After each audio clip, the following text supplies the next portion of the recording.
Hey, what's going on, guys? I got a special guest here today. We have Sally Facinelli, president of Sumo Franchise Consulting. She also is a parent of three wonderful children, and she's a franchise extraordinaire. Now, Sally, you built an incredible career helping brands, entrepreneurs grow through franchising, all while raising three kids and leading incredible organizations. When you look back, what were some of the defining moments that taught you how to balance ambition with purpose? Defining moments, ambition and purpose. Well, I kind of come from a place of I come from a place of love, frankly. So I believe that in everything that you do and every action that you take and all of your commitments, all of those things, you first come from a place of love. And then the rest follows, right? So I focus on helping people, enabling people to do better themselves, helping them up level and grow and continue themselves. And then that helps me with my ambitions, if that makes sense. Absolutely. Absolutely. So, how can people help themselves? Because there's a lot of people listening right now that are sitting there going like, Sally's got this incredible bio, incredible career, but I'm just sitting here like, what can I do? You know what I mean? So what do you think people it really takes people to do? Because people don't realize how many ups and downs we have in life, as we were talking in the Yeah. pre-call. Yeah, no, there's been a number of ups and downs in life, both personal and professional. So one of my favorite things, and anybody that knows me has heard me say this, I say follow the breadcrumbs. That's how I live. And what that means is you cannot map your life out from A to Z. You're not able to control it. People do that, and then they get upset when things change, and they're not able to like keep up and change and shift with it and all those things. But what I do is I follow the breadcrumbs. So I might know where I want to get to, right? But all the zigzags, because it's not going to be a straight line, I don't know what that entails. So I'm like, okay, what is the next breadcrumb? I'm waiting for that to happen. What is my next step? You just have to take a step. I think people's biggest issue is they don't take a step. And it's better to take a step and fail than to not do anything because you are 100% failing if you're just not doing anything.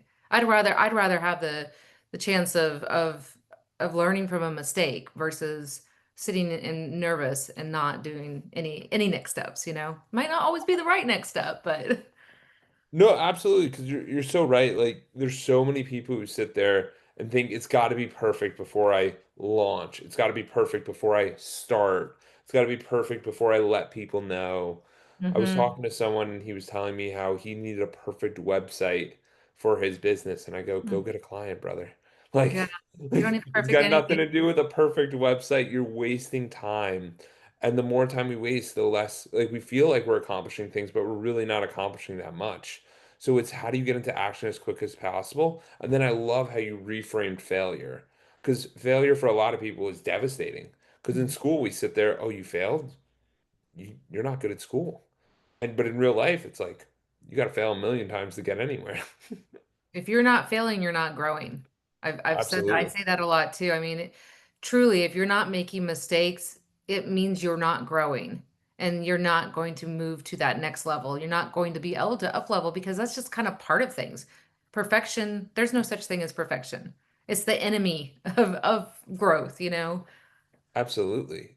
So what was your childhood like? How did you get into business? How did all this start? How did I get into business or when was my childhood like? There's two different things there. We can start with the childhood and then we'll move into Okay. business. So my dad is a pastor. Actually, he's retired now in the last 2 years, but my dad's a pastor. So I grew up a pastor's kid and I was at church 7 days a week, you know, because Wow. he ran a church and a school because we had a school at the church or, you know, like a Christian school there. And so that was interesting. I also moved around a lot. We lived in the Midwest, so Oklahoma, and moved around a bunch there. He had like 10 churches there. And then we Wow. went to Maryland. He had one of the biggest churches in the nation there. And I actually lived overseas as well. So I lived in England and Spain and then California as well. So my childhood, I have a very varied background. Like I grew up in the Midwest and then I went to DC and then I went to Spain, not necessarily in all that order, but it really kind of made me step outside of my comfort zone because I was extremely shy and nobody knows Yeah. this about me. But until I was a couple years into my franchise career, you would not recognize who I am. I was such a shy person. I'd sit in my office sweating like literal bullets. I'd try to be picking up the phone to call like Steve Greenbaum, who at the time was the CEO of and founder of Postnet. And I was like dripping sweat because I was so nervous to call him, and he knows the story. And we're great friends now, but I was like so nervous. So Yeah. No, I mean, because it can be a lot really challenging when you don't feel like you're up for the role. It's like, how do I handle this? So how'd you overcome a lot of that? Because I know there's people listening right now that are saying, I'm still scared. Like, yeah. Well, I think pure determination. I think one of my greatest skill sets is I'm re extremely determined and resilient. So, I will just, if I see that there is something that I'm afraid of or something I want to change, I do whatever it takes to do it, no matter how much I'm afraid of it, yeah, because fear is the hardest part. The fear of something and being afraid is worse than the actual doing. And I learned that really, really young. My dad had all these like self-help books. And so at like 12 years old, I'd go into his library and start reading his books. And I'd be like, well, I want to change this about myself. Like, I want to be like this. I want to be stronger. I want to be more confident, whatever it was. I don't remember. That yeah. was when I was 12.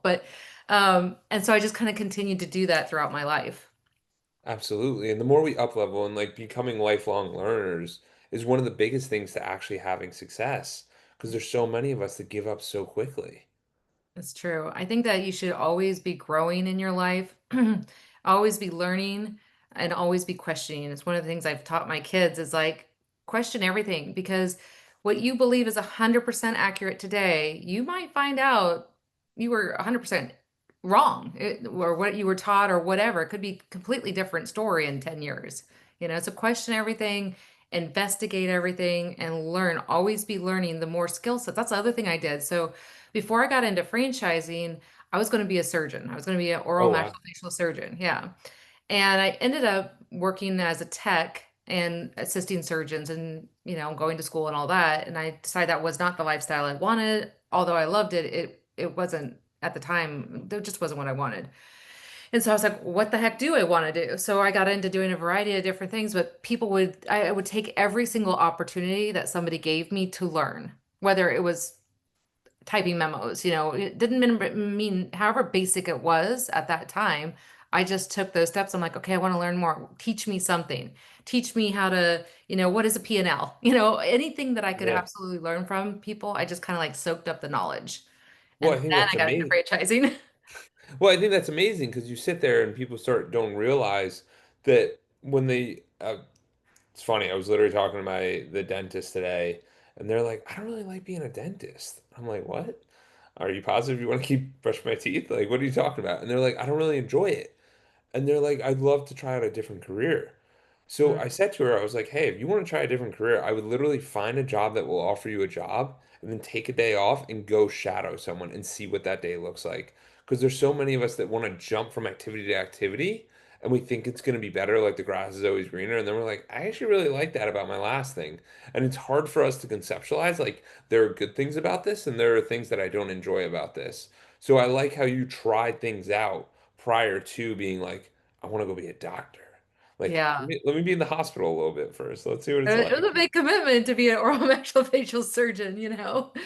I mean, I actually did enjoy it. We did so many cool things. Like we cut people's faces from here to here and decompress their nerves and pull down their face and all that. I mean, it's been a long time, so I can't give you all the technical jargon, but Yeah, it was really interesting. But 18-hour surgeries, which is something that we did back then a long time ago, was not the lifestyle I wanted.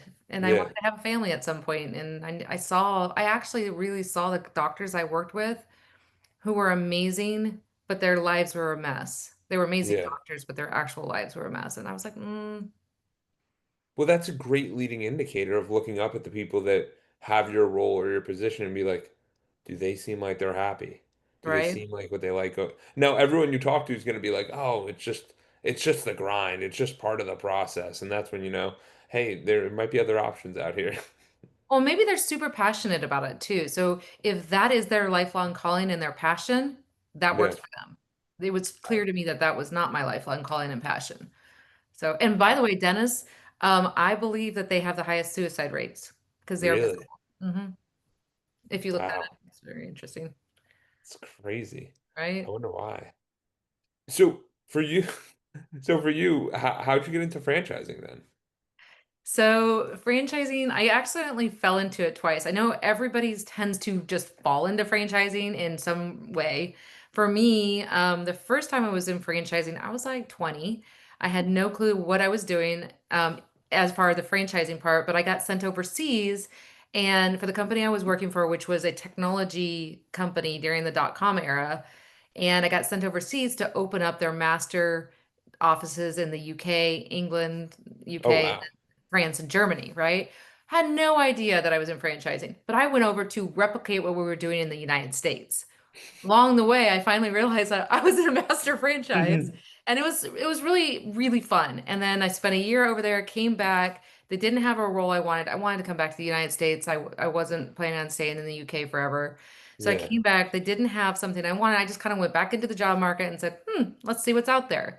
And Yeah. I fell into it again. I worked with an emerging brand in Orange County, California. We had 13 locations when I started. And over the course of the next 4 years, we grew to 500 across 5 countries. And so that was an emerging brand to a non-emerging brand. I learned so many things in Yeah. franchising. I realized that that was my passion, was really helping people because the coolest part about franchising is people can obtain their dreams through business Yeah. and whatever that level of dream is. One franchise, that's your dream.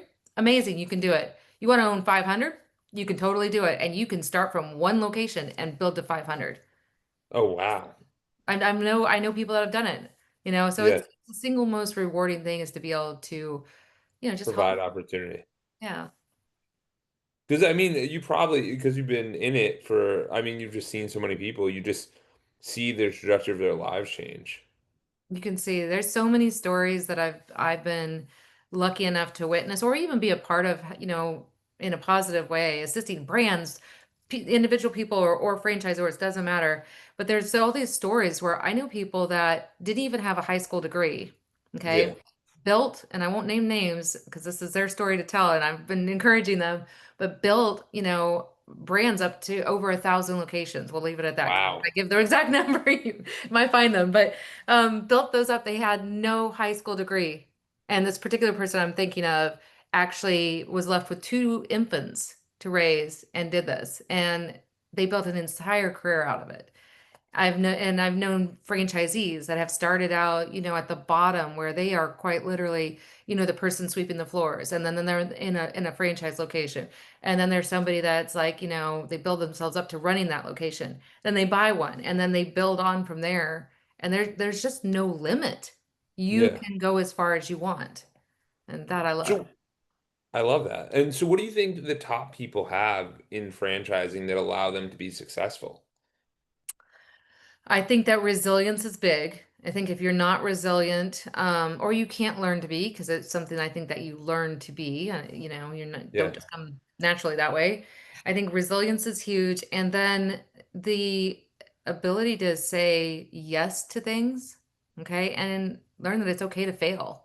All of those things actually drive somebody that is a high performer that can build an empire Yeah. if they're not afraid to fail, because they're going to fail. All of those stories, there's a lot of failure along that. There's a lot of things that they did that didn't work out along the way. A lot of mistakes. People make mistakes. I think most Yeah. people are really afraid of making mistakes. They think that they got to be perfect, and that right there will hold them back. Yeah, and they end up failing more often than they think, but they just bounce back much quicker. So Hmm. that's one of the biggest challenges that most of us have is that we just don't even get into action because we're Right. like, oh, we got rejected. We got rejected. No, they're not interested. When meanwhile, you talk to someone and they're like, oh, wait, this is totally perfect for me. This is actually just what I want to do. So I completely agree with that. It makes a huge difference. So one of the challenges that I know you and like a lot of people struggle with, not saying you struggle with this, but I know a lot of people struggle with this, is compartmentalizing the family, work, and presence. So How do you think about this and how do you go about it? Just because with remote work, with everything going on, it's even more ingrained and it's very challenging. Yeah, I mean, that's that good old balance, work-life balance that doesn't really exist. I think it's funny get so stressed about balancing. I compartmentalize my life. Now, that can be a pro and a con depending how you use it. Some people are like, "Well, isn't that a bad thing?" No, what I'm doing is the way I compartmentalize is it allows me to focus my energy and be completely present in whatever it is I'm doing. So when I start multitasking and do too many things at once, everything starts to break down, whether it's my family or my work or whatever, right? So I try to be really, really present. And if I'm at work, if I'm at a conference, if I'm speaking and with people, I am focused on those people. And I'm making an impact because I think they can feel it. Most people I say I that. mean, I can definitely feel it. I mean, you're running 9 brands, all these different things, and you're every time we're on the call, you're like, I'm with you. Where are we I going? try. Now I'm not perfect because there are times because I have too many things going on. There are times that I'm like, okay, I need to recheck in with myself. So what I do is I do have boundaries.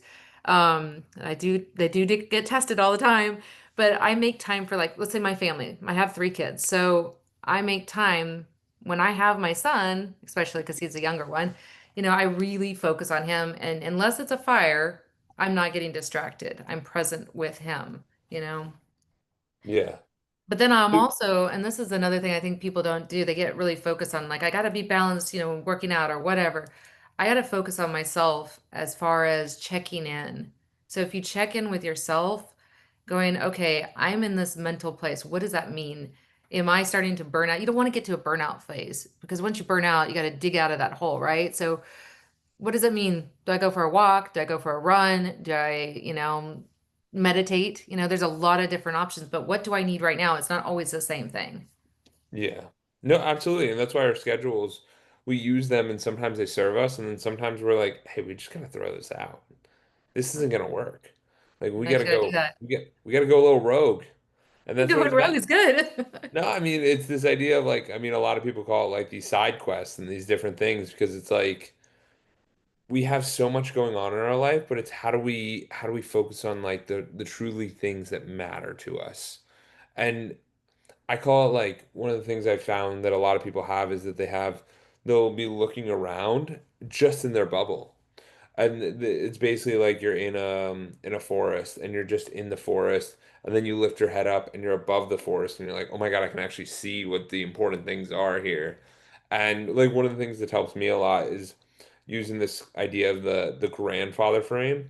So it's this idea of like you're 80 years old and you're stressing out about something and you look back like you're getting advice from your 80-year-old self like, hey, is this going to be a big deal? And it's like, no, you're not even going to remember that. So if you could just go through your mind and realize you're doing these amazing things and just not even it doesn't even matter, like do the things that are important, do the things that are actually going to be that impact maker for people.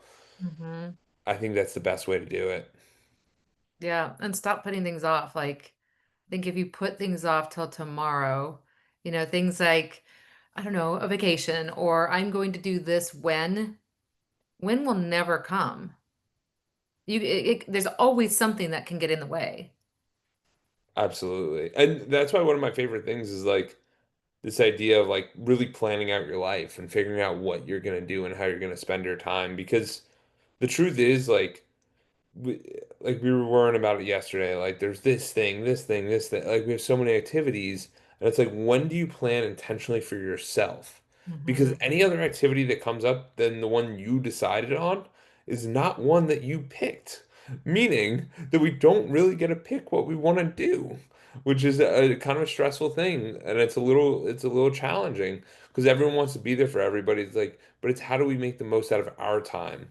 And what we're doing because I do think it is really healthy. So, I mean, for you, how do you think about managing travel, vacate, like all of this with everything you do? Because I know that can be so challenging.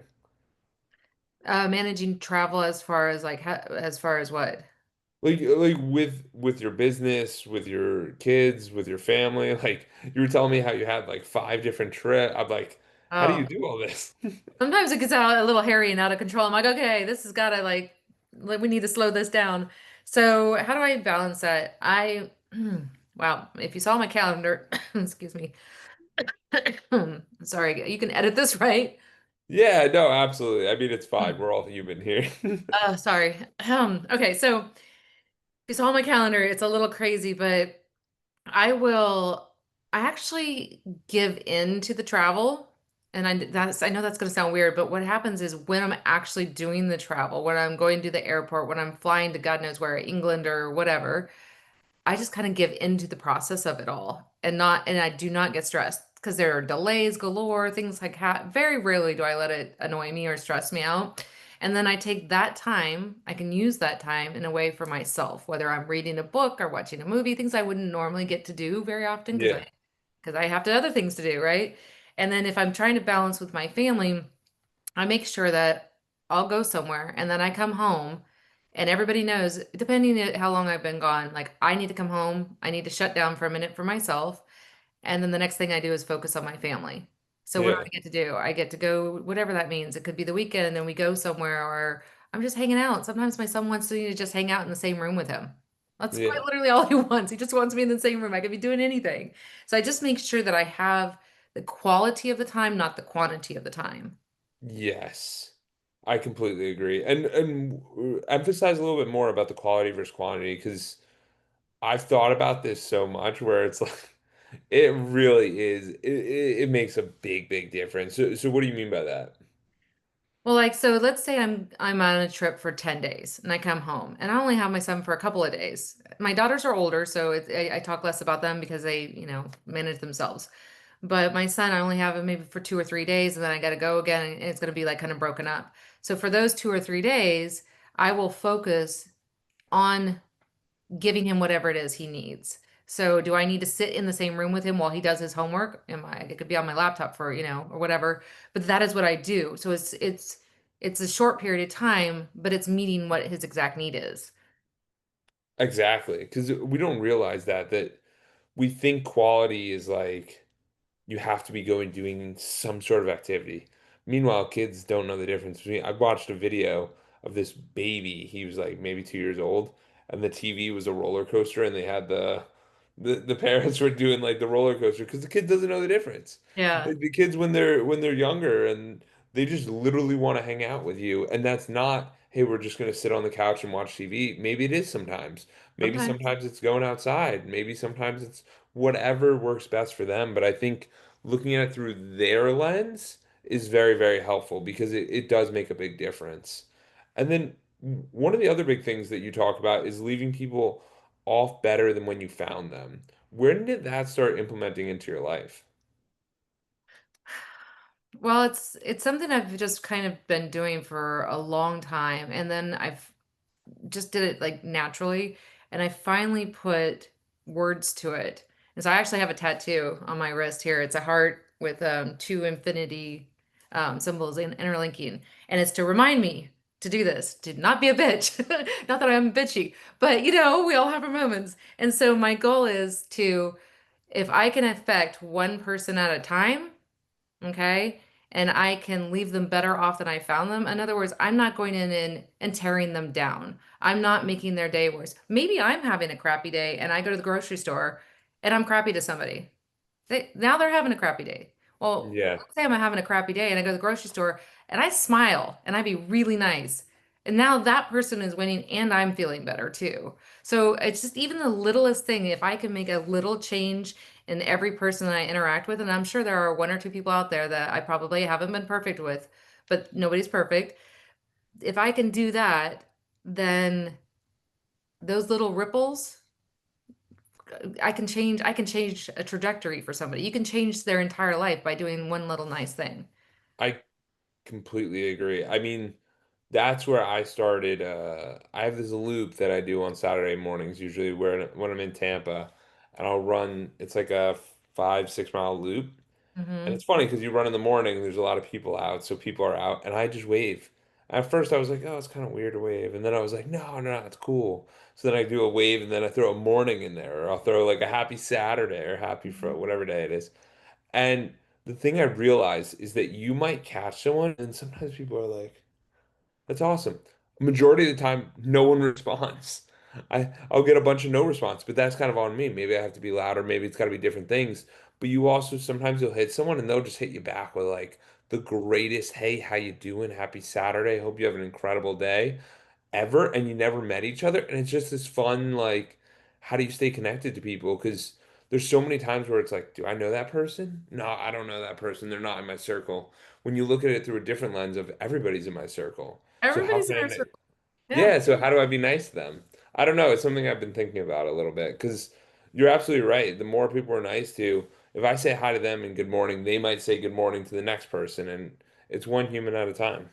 You know what And I I mean? mean, it could be as small as that, which is not small. It's to me big, but it could also be as large as maybe that person was, and you've read stories, and at least I have, maybe that person was going to go home and commit suicide that day or whatever, like something significant, or their mom just died or whatever. And you can just add that one little sprinkle of hope or positivity, and that changes their whole life.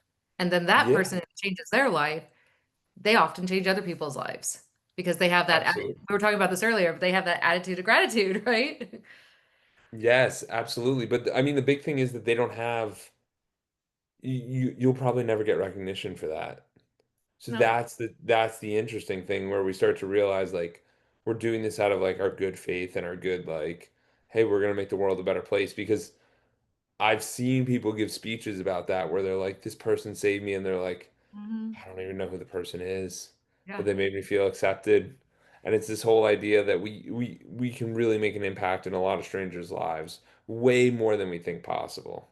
Well, imagine if everybody just did this a little bit. Yeah. Everybody just did it once in a while. How much of a better place the world would be? I mean, Absolutely. Absolutely. I completely agree. I think the audience has to sit there and have everyone like everyone's got to reach out to different people, whether it's a friend, text message, phone number, or it's just you're going on a walk and you want to say hi to someone. yeah, I like Like, that. I'm gonna do that now. I gotta go on a walk later today. So I feel like yeah, we got to treat them nice. We got to treat them where we can. California, So, they're gonna be like, oh, this person's talking to me. That's weird. Why is she saying hi? I mean, but that's the society we're in where it's like, who is that? What are they doing? And it's just like, what's up? Like, the thing I like about the running that's kind of funny though is you never get stuck in a conversation because you're constantly running past people. Yeah, When I you guess do the that's true. walking one, it can go in a million different directions. So it's just you got to keep your pace. But nobody, regardless, it's still better to communicate with people than to do it on your own. Like we're not meant to be alone. So I think that's really, really important. So at Edwards Consulting, we have five pillars. There's mental health, physical health, community service, philanthropy, spirituality, and relationships. So I want to ask you today, Sally, what's your mental health like on a 1 to 10?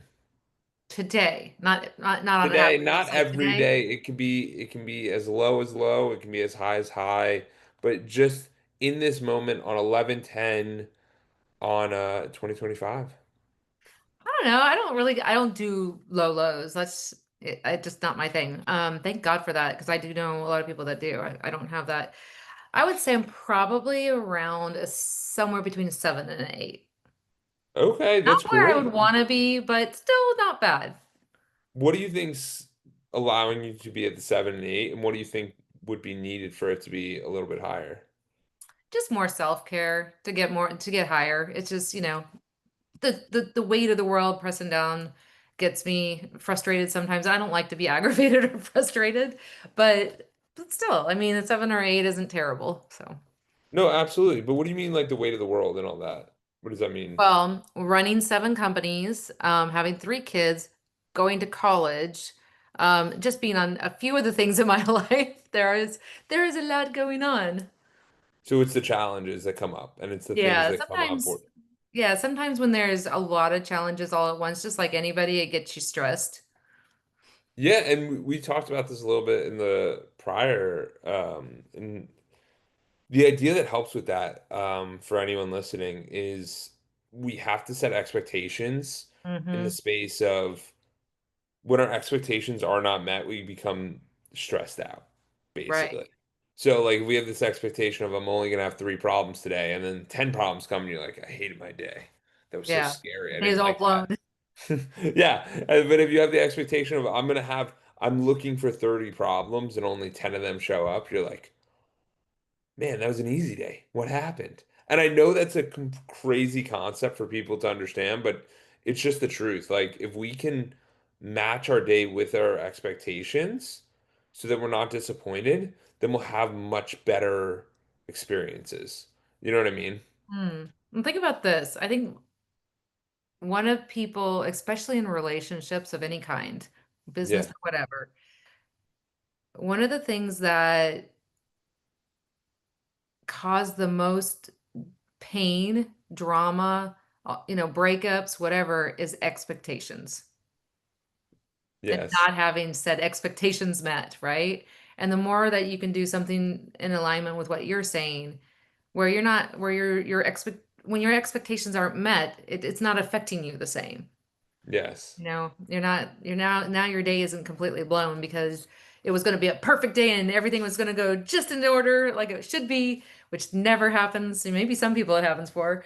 But if you weren't expecting that, then now you're not going to have that, like you said, you're not going to have that trauma. Absolutely. And then even when you brought up relationships and expectations there, it's a lot of those are undiscussed expectations that Hmm. I've seen people where they're like, I will not take the garbage out. And it's like, just ask the other person to take the garbage out. Like, You it expect people to doesn't, read your mind. I can't read your yes, it does mind. I not, am not it, in your mind. I cannot read it it. does not have to be something like that. It's got to be more of a conversation, a working thing, because there's too many times in our life where we sit there and, like you said, you have 100 things going on. How can I remember if I don't even know what it is? I can't interpret the one thing that you think is the most important. So, I've talked to girls and they're like, well, he like in a male yeah. female relationship, like romantic, and they're like, well, he should know what I want. How? Wow. Have you ever told him what you want? Because he can't read your mind. And by the way, he's a guy. You're a girl, you know. These are Well, I've different. known him for a long time. Well, that's great, but we're all human. At least Yeah, no, we all make mistakes, true. exactly. What about physical health on a 1 to 10? How are you feeling there? I know you, how are you feeling physically? Well, that is a mixed bag. So I'm going to go with the positive of things are greatly improved. I had a crazy car accident 4.5 years ago that nearly killed myself and my daughter. And I've got neck, back, shoulder, brain issues. Most people don't know about it. But all in all, I am freaking happy to be alive. I just had shoulder surgery a few weeks ago. Went really great. So that's improving. So physically, probably realistically around a 5 or 6, but I'm feeling like an 8 or 9. So, does that make sense? It's like it's my mental, where my mental's at versus where my body is. Well, I mean, Mental controls it's it. well, I mean, it's also this idea of the expectations. Like we literally just took, I almost died to, I can't believe I'm able to do as much as I can today, and that's amazing. Hmm. Because a lot of us sit there and they go, oh, my body's just not what it once was. Because we gauge it against our 21-year-old self, and we're like, oh, I look different then. No, Right. obviously, I mean, that's okay. It's not a good or bad thing, but if you do it that way, you're going to be disappointed. If you do the expectation of, I could, I could have died. Like, I Mhm. could have been amputated. I could have, like, there could have been a million different things that could have happened. I just think that's such a healthy frame that you just viewed it through. Well, So and I really appreciate it. at first, I did think about it. Like, I was in so much pain. I did get depressed. And, I was like looking at my life and all the things I could not do. That's the Yes. frame I started with. And what I couldn't do that, how the trajectory of my life, how things were then shifted because of this crazy car accident. And I was like, wait a minute. No, wait a minute. Why am I focused on all this? I'm going to Yeah. focus on the gratitude part and that I'm here alive. My daughter is alive. And, I'm going to work through all this other stuff and I'm going to enjoy different things, find new passions, Yeah. snowboarding for me. That's okay. No, absolutely. Because it's really important for us to do that. Because otherwise, I mean, you hear from a lot of people where they just their lives are end. Hmm. Not actually physically end, but just mentally end Yeah. because they just can't handle the challenges. That's the resilience aspect of life. Yes. So I'm how also does one very determined. no, but the resilience is important because the more resilience we have, the stronger we can go and the longer we can face these challenges. You know what I Hmm. mean? It's something that a lot of us face, and it can be very challenging. So the third pillar is community service philanthropy. So some people are super active, some people are like, I don't really know. Some people, where are you at? How do you feel on that? Well, I start with that one human at a time thing, right? I try to do it on a day because what I found is if I just were did something philanthropic where I'm going out and feeding the homeless or something like that, those are like pieces in time. That's not consistent, right? At least in my life. So I start with that, and then in general, I'm really about driving female empowerment. I have grown up in a totally dominated man's world, and don't get me wrong, I love men, they're great. But I also see the need to help women get like up level and get to where they, want to be, whether it's the CEO of a company or whatever it is that they want to get to. So I'm really about helping those people and I try to give back as much as I can. So if it's something like a podcast or somebody asks me to speak or I go to an event and in any way that I can, I'm saying yes to those things and doing them. I've also done things like, charity work of a variety of kind. I was involved with a bunch of different dog organizations, dog charities, because my last business was dog business. Loved animals so much. You know, feeding the homeless. I've been doing that since I was, I don't know, maybe 10. And when I lived in DC, I would go do the soup kitchens and things like that, and just kind of like, what can I do? So Thanksgiving, I know that and these are the small things, but the small things add up. I asked my Of daughters, course. I'm like, who do you know that doesn't have a place to go for Thanksgiving? And believe me, there are plenty of their friends, kids, the parents don't live here or they don't have families for whatever reason. I'm like, okay, you come to my home, So I just do a lot of little things. Yeah, but I think that's makes it more lifestyle wise. Like it makes it more achievable than we're gonna do this big grandiose gesture and it's gonna be one time and One time a year. Mm, yeah, no, but I'm saying it really is that how do we help? And how do we view what we're actually doing as help? Because there's so many of us. Like I like how you brought up your business capacity because there's a lot of us in business who go, that's part of my job. That's not community service. And you're like, well, I don't have to go speak at these places. I don't have to do a podcast. I don't have to inspire women. I want them to know that it's possible and you can be that boss babe and be at home and be a mom and do like that's inspiring to a lot of people. You know what I mean? Because it is a challenge, especially with gender roles, as you said. Like it's not easy. Like mm-mm. it's really not as it once was. No, that's for sure. So it's definitely this idea of how do we create the life we want, and sometimes it's by helping people. So what do you think women could do to kind of up level if they want to find a better job or be in a better company or create their own company? I think one of the important steps, if they can find somebody, whether it's finding somebody to watch and emulate, okay, whether that's a podcast, or some sort of figure that they tune into frequently and learn from, it goes back to that learning a lot, just taking those little things and then emulating those people. Okay, this is where I want to get to. I can start emulating, I can start, being inspired by, maybe inspiration is one of them, or this person did it, so I can do it too. I think they start there. I know it sounds basic, but sometimes you gotta start at the most bottom piece, and that will get you to that next breadcrumb and then the next level where then you can say, okay, maybe I find a mentor, or Yes. a coach or something like that that can help me. So a mentor, like I've mentored a number of people. I'll mentor anybody as long as they're willing to actually learn and take the advice and learn. If they're not, I'm like, okay, well, now I'm talking to the air. We don't want to do that. I don't have a lot of time to waste. But then find a mentor, and those mentors, can help you at different Absolutely. stages. I completely agree. I mean, they say that the five people around you affect you the most. Hmm. And the more virtual we get, the more people don't realize that honestly, like maybe your TV show person or maybe your YouTube person or the book person, they might be in your top five because we're not talking to humans as much. Like it's crazy, but that might be true. But that's a very good thing because if you can get high up people to be in your top five just through the free content they put out, that's a game changer because not everyone's got unlimited time. No, So no one has unlimited time. So it's just that's such a our benefit. that's our So single it most valuable commodity. We all the time that we spend, we never get back. You can make more money, you can love more people, but you can never create more time. exactly. So it's just that important thing of like this really helps you. So I appreciate you sharing that. Let's get on to the last two pillars. So the second to last one is spirituality. So on a 1 to 10, what do you think your spirituality? And this could be religious, this could be non-religious, this could just be how you view the world. It's really up to interpretation of how you feel. I feel like I waffle around a 9, sometimes higher, sometimes lower.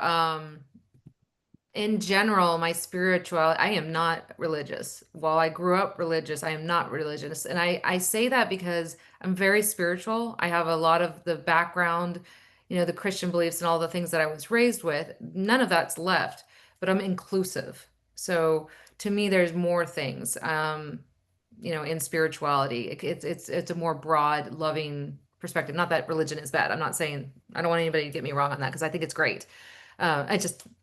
I have learned a It's lot. Huh? what I've seen is that every religion is like their own community, and then usually when people are very like empowering or to have their own communities kind of thing, they view spirituality as a different lens. You know what I mean? I that's just something I've seen a little bit more, where it's like that people are so busy, have so much going on that it's like they view spirituality as a little bit different, and it's not. There's a lot of people who have the frame of it just being religion, like you said, but that's not what it has to be. So what do you view? Because honestly, 9 is pretty high. So what do you think of when you think of spirituality, and like how do you feel in touch with it, kind of thing? Well, so spirituality is a very broad stroke. Yeah, For me, it involves my relationship with myself, my relationship with the higher power, whatever everybody calls it. It could be God, Jesus, yeah, it could be a guru. A lot of people, it's yeah. different for other people. So for me, it's very much about connecting with my own self and where I'm at, and then again, helping others, right? I think that's part of spirituality. It should be like pay it Absolutely. forward. So, then constantly learning. I'll go out and hang out in a forest for a while because I need to just kind of like be. That to me is a spiritual experience, being alone in the forest. Where do you go in the forest? That's Well, crazy. there's a place that I love. I haven't been in a while, but up in Northern California, the giant sequoias. Oh my God, that is such a powerful place. I love it so much. It's just these enormous trees that you can just go and it's like quiet, other than the rustling of the leaves and maybe Yeah, if yeah, something coming by. But you can go, and that in itself is a spiritual experience. Being like alone with yourself. If you're religious and you believe in God or any other higher power, you can communicate there with them, with yeah. God. You I know. love that. Yeah, no, I mean, honestly, it happens every time you're in nature. People don't realize how good nature is for you. Like we were in the Dolomite in Italy, and they had it was Ortice, and they had all these lists where they would take you to these different areas, and each one was so unique because Hmm. it was just the mountain ranges. Like you're kind of Oh up wow. there and you're seeing all the mountains and you're seeing all the stuff, and it's just this incredible experience of wow, there's so much around me. I could see so much. I could feel so. It's cool. Yeah. Absolutely. Yeah. I completely It's agree. experience. It is. And then the last one's relationship or relationships. It could be family, friends. It's however you interpret it. But what do you think about your relationships? Gosh, Work I think I'm gonna wise, have to, yeah, work way. Oh, well, whatever you want to. I don't know. It's all encompassing. It's kind of up to you. I was gonna say if we blend them all together, I mean, I feel like I'm in the highs. I don't know. I kind of like my life. I kind of do. I mean, there are things I want to change and always be up leveling, but I'm like, in general, I'm gonna go on a pessimistic view here.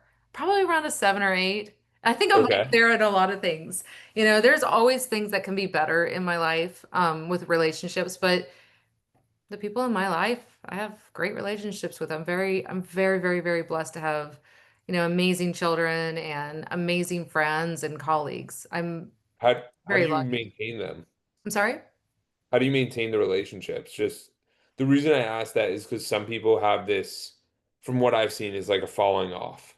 Not Mm. so much, no, but just as they grow in age, they're obviously have their family, and then it's like friends, and then it's work, and you've seen those charts where it's these people end up spending more time alone. But how do you think you manage relationships better? Two ways. It goes back to both compartmentalization and expectations. I'm not even kidding. So the fun part about that is as we all, you know, get more responsibilities, work, kids, families, whatever those things are, then your relationships start to peter off, right? Just because you don't Of have as much course. time.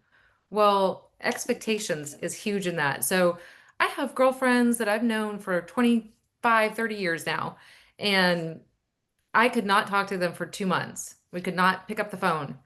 And suddenly, the next time we call, it'll be like just like we picked up where we left off. Now, am I mad at her because I haven't talked to her in 2 months? That life got in the way? No, I'm not. And is she? No. So that's like the expectation part. And then again, with the compartmentalization, really focusing when I do talk to them and spend the time, we really focus. Like we just went to Ireland. There's four of our girls together. We went to Ireland and we shared a room most of the time. Four women, but we did it purposely because we could all have our own rooms. It's not a big deal. But we wanted to be together to spend that focused, present time with each other because we don't get to see each other all that much. So I take I advantage of completely what we agree. I have. am a big proponent of like the more intentional you are of like, hey, we're gonna share the rooms, like yes, it helps, but at the same time, it's also like you run into each other and then you start having story time and there's none of that like that person disappeared for 3 hours. Like Yeah. maybe that's a good thing, but they're still like you only have so much time, so you got to make the most of it. So I think that's super important. Yeah, we talked until Absolutely. we passed out. It was great. Absolutely. Absolutely. So, Sally, you've been incredible. We've touched on so much. Where can people learn more about you and learn more about what you got going on? Well, if you can spell my name, which I know is not super simple, but if you can spell my name, just Google me. You can find me on pretty much anything. Of course, LinkedIn for professional purposes, Facebook, Instagram, um, I don't know, YouTube. I Awesome. I'll put I it have out a there. few places, Don't email. worry, it will all get out there. Don't worry. Thank you so much for coming on. This was awesome. All right, thank you. It was a pleasure.